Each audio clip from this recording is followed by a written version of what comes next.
At your highest moment, be careful. That's when the devil comes for you. നിങ്ങളുടെ ഏറ്റവും വലിയ ഉയർച്ചയുടെ നിമിഷത്തിൽ സൂക്ഷിക്കുക. അപ്പോഴാണ് ചെകുത്താൻ നിങ്ങളെ തേടി വരുന്നത്.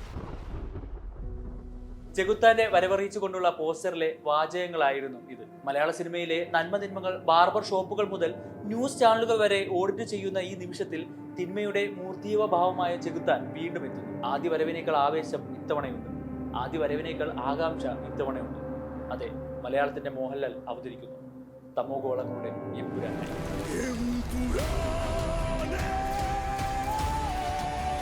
റിലീസ് ഒരു ചോദ്യചിഹ്നമായി മാറിയ നിമിഷത്തിൽ നിന്ന് ഇന്ത്യ കണ്ട ഏറ്റവും കൂടുതൽ ആദ്യ ദിന ബുക്കിംഗ് റെക്കോർഡ് ഇടുന്നത് വരെ എത്തി നിൽക്കുകയാണ് എമ്പുരാന്റെ നാൾ വഴികൾ.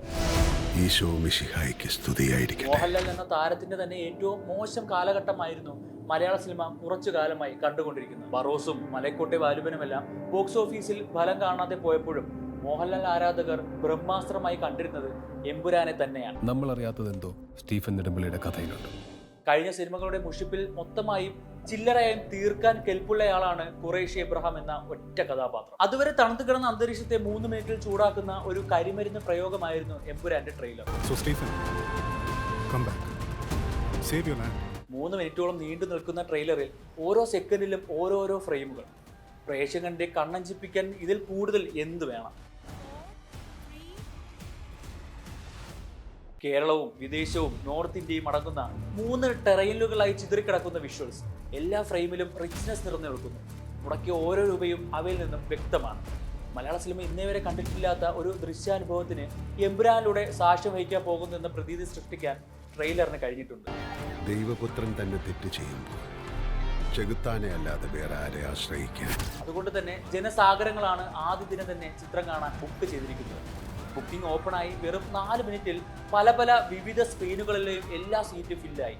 ആരാധകർ അത്രമാത്രം ആവേശത്തിലാണെന്ന് ഇത് സൂചിപ്പിക്കുന്നു. കഴിഞ്ഞ കുറച്ച് വർഷങ്ങളായി ആഘോഷിക്കാൻ ഒരു ലാലേട്ടൻ പടം കിട്ടാത്തതിന്റെ തരിപ്പാണ് അവർ ബുക്ക് മൈ ഷോയിൽ തീർത്തത്. ഇപ്പോൾ തന്നെ 30 കോടിയിലധികം കളക്ഷനാണ് പ്രീ ബുക്കിങ്ങിലൂടെ മാത്രം ലഭിച്ചിരിക്കുന്നത്. വിശ്വാസത്തിനെയാണ് ഇത് പ്രതിധ്വനിപ്പിക്കുന്നത്. മോഹൻലാൽ എന്ന നടനിലും പൃഥ്വി എന്ന സംവിധായകനിലുമുള്ള വിശ്വാസം. ലൂസിഫറിന് മുകളിൽ നിൽക്കുന്ന ഒരു ബ്രഹ്മാണ്ഡ ചിത്രമായിരിക്കും എമ്പുരാനെന്ന് അവർ വിശ്വസിക്കുന്നു. ദൈവത്തിനു ഉപരിയായി ചെകുത്താനെ വരവേൽക്കാൻ അവർ കാത്തിരിക്കുന്നു. പിതാവിന്റെയും പുത്രന്റെ ഇടയിൽ വിരിഞ്ഞ ഇരുട്ടിന്റെ പൂവിനായി അവർ വ്യാഴാഴ്ച തിയേറ്ററുകളിൽ എത്തുന്നു.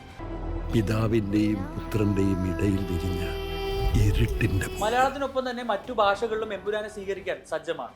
രജനികാന്ത് മുതൽ രാജമൗലി വരെ ചെകുത്താന്റെ വരവിനായി കാത്തിരിക്കുകയാണ്.